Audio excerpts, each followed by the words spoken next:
guess you could say it's going to be an exciting week. You got Houston tomorrow or Thursday, and then big game this weekend.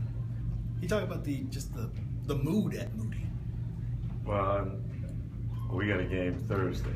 That's as far as I'm going to go. But you know, we had a tough loss against Cincinnati, and Cincinnati played great.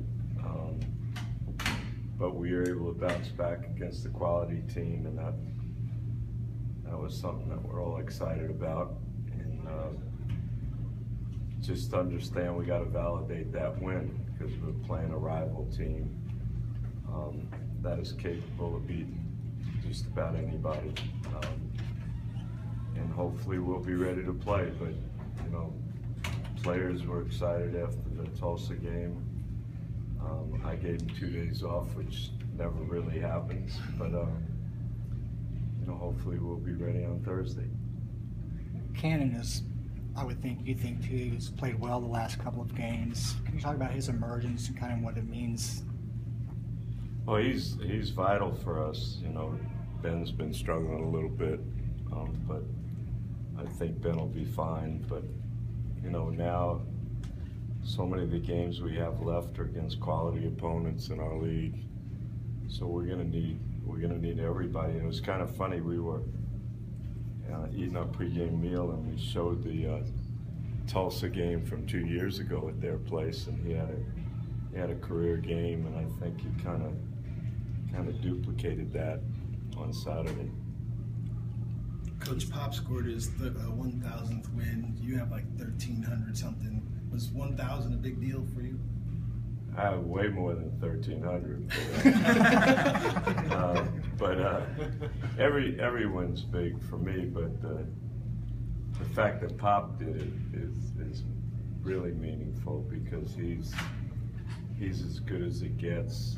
He does it the right way. You know, he's best man at my wedding, and I got to coach with him for quite a while. And you know, I just love what he does. But more importantly, I love the way he does it, what he represents. So, you know, Sunday was tough because, you know, Coach Smith passed, and he was a big part of my life. He was also a big part of Pop's life, but then, you know, 2 days later, Pop wins his 1,000th game, so that was kind of a neat thing. What do you think Coach Smith saw in you when he recruited you that led to all this longevity and greatness in basketball? Well, I was already recruited. He had just gotten a job at Carolina, and Frank McGuire recruited my mother, so I was going there no matter what. But it wasn't what he saw in me, it's what he did for me, what he's done for everybody that he's been around. He taught us to be men.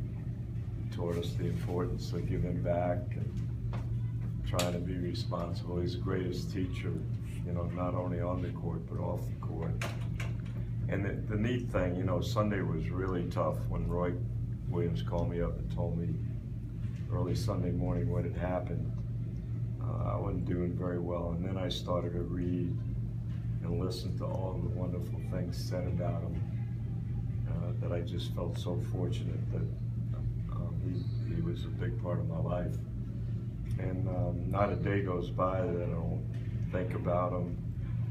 I've always tried to be like him and always fallen short, but his impact on the game and on social issues that people don't even realize was just incredible. And as difficult as it is to lose him, I think we all ought to celebrate what he meant, you know.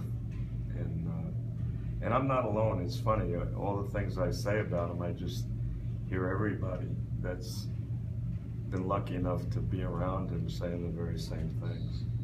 Will you be able to attend any of the memorials? Yeah, I'm gonna go with George on Thursday. They have a private service for family and close friends and ex-players and coaches, and then Sunday on the 22nd. I'm sure George and myself and our families will try to make that as well. I'm hopeful that I'll be able to do that. Okay? Thanks, Coach. Appreciate that. Thank you.